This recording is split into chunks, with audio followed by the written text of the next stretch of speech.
That's my quick comment. नमस्कार, मैं हूँ Rakhi Jain. Let's my quick comment में आपका स्वागत है। राजस्थान में पंचायती राज चुनाव को लेकर एक नई संवैधानिक और प्रशासनिक स्थिति सामने आई है। राज्य निर्वाचन आयोग ने राज्य सरकार को स्पष्ट चेतावनी दी है कि यदि 15 अप्रैल तक पंचायत चुनाव नहीं कराए गए तो अदालत की अवमानना की स्थिति बन सकती है और इसकी जिम्मेदारी संबंधित विभाग के अधिकारियों पर आएगी। दरअसल पंचायत चुनाव में देरी की मुख्य वजह ओबीसी आरक्षण से जुड़ी प्रक्रिया बताई जा रही है। पंचायत चुनावों में किन वार्डों को अन्य पिछड़ा वर्ग यानी ओबीसी के लिए आरक्षित किया जाएगा, इसके लिए आयोग की रिपोर्ट जरूरी है, लेकिन ये रिपोर्ट अभी भी सरकार को नहीं मिली है, जिसके कारण चुनाव कार्यक्रम की घोषणा अटक गई है। राज्य निर्वाचन आयोग का कहना है कि उसने चुनाव की लगभग सभी तैयारियां पूरी कर ली हैं। मतदाता सूची तैयार हो चुकी है, मतदान मशीनों और बैलेट बॉक्स की व्यवस्था कर ली गई है और कर्मचारियों की ट्रेनिंग भी पूरी हो चुकी है। यानी तकनीकी और प्रशासनिक स्तर पर चुनाव कराने में कोई बाधा नहीं है। लेकिन चुनाव कार्यक्रम घोषित करने के लिए वार्डों के आरक्षण की सूची आवश्यक होती है। यही वो चरण है जहां पूरी प्रक्रिया अटक गई है। ओबीसी आरक्षण के लिए राज्य सरकार को आयोग की सिफारिशों के आधार पर वार्डों का निर्धारण करना होता है। जब तक ये प्रक्रिया पूरी नहीं होती, तब तक चुनाव कार्यक्रम जारी करना संभव नहीं होता। इसी देरी को लेकर राज्य निर्वाचन आयोग ने पंचायती राज विभाग को पत्र लिखकर चेताया है। आयोग के मुख्य निर्वाचन अधिकारी राजेश वर्मा ने अपने पत्र में स्पष्ट कहा है कि अदालत के आदेश के अनुसार तय समय सीमा के भीतर चुनाव कराना अनिवार्य है। राजस्थान हाईकोर्ट ने शीला कुमारी बनाम राज्य सरकार मामले में ये आदेश दिया था कि पंचायत चुनाव की पूरी प्रक्रिया 15 अप्रैल तक पूरी कर ली जाए। यदि ऐसा नहीं होता है तो ये अदालत की अवमानना मानी जा सकती है।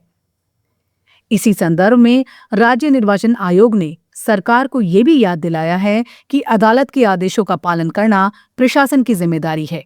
यदि देरी होती है तो अदालत अवमानना की कार्रवाई करती है और इसके लिए पंचायती राज विभाग के अधिकारी जिम्मेदार ठहराए जा सकते हैं। इस पूरे मामले में एक कानूनी विकल्प भी सामने आया है। राज्य निर्वाचन आयोग ने सुझाव दिया है कि यदि ओबीसी आरक्षण तय करने की प्रक्रिया पूरी नहीं होती तो भी चुनाव कराए जा सकते हैं। इसके लिए सुप्रीम कोर्ट के एक महत्वपूर्ण फैसले का हवाला दिया गया है। सुप्रीम कोर्ट ने वर्ष 2022 में सुरेश महाजन बनाम मध्य प्रदेश सरकार मामले में कहा था कि यदि ओबीसी आरक्षण के लिए ट्रिपल टेस्ट की शर्तें पूरी नहीं होती तो एससी और एसटी के आरक्षित पदों को छोड़कर बाकी सीटों को सामान्य श्रेणी में घोषित किया जा सकता है। ट्रिपल टेस्ट दरअसल एक कानूनी प्रक्रिया है जिसके तहत स्थानीय निकायों में ओबीसी आरक्षण तय करने के लिए 3 शर्तें पूरी करनी होती हैं। इनमें ओबीसी समुदाय का राजनीतिक प्रतिनिधित्व का अध्ययन, स्वतंत्र आयोग की सिफारिश और कुल आरक्षण सीमा का संतुलन शामिल होता है।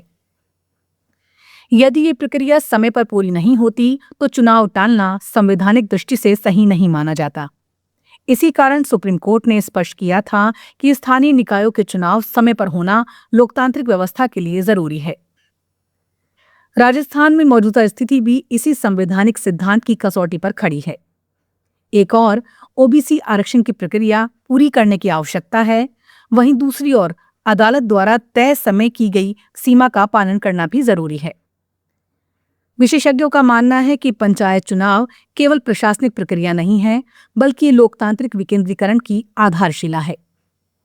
गांव स्तर की सरकारों का गठन समय पर होना स्थानीय विकास और प्रशासनिक जवाबदेही के लिए जरूरी माना जाता है।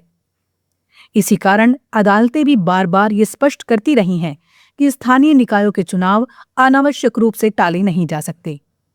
अब देखना यह है कि राज्य सरकार ओबीसी आयोग की रिपोर्ट को जल्द अंतिम रूप देकर आरक्षण की प्रक्रिया पूरी करती है या फिर राज्य निर्वाचन आयोग के सुझाए विकल्प पर विचार किया जाता है। तो राजस्थान में पंचायत चुनाव को लेकर बनाए गतिरोध केवल प्रशासनिक देरी का मामला नहीं है, ये न्यायालय के आदेश, संवैधानिक व्यवस्था और सामाजिक प्रतिनिधित्व के तीनों के बीच संतुलन का सवाल बन गया है। आने वाले दिनों में सरकार और राज्य निर्वाचन आयोग के फैसले ये तय करेंगे कि चुनाव तय समय पर होते हैं या ये मामला फिर अदालत की चौखट तक पहुंचता है। कोई कमेंट में फिलहाल इतना ही। देखते रहिए, सुनते रहिए लेट्स माइक। नमस्कार। आप सुन रहे थे let's mic more than radio. Follow कीजिए हमें हमारे सोशल मीडिया प्लेटफॉर्म्स पर।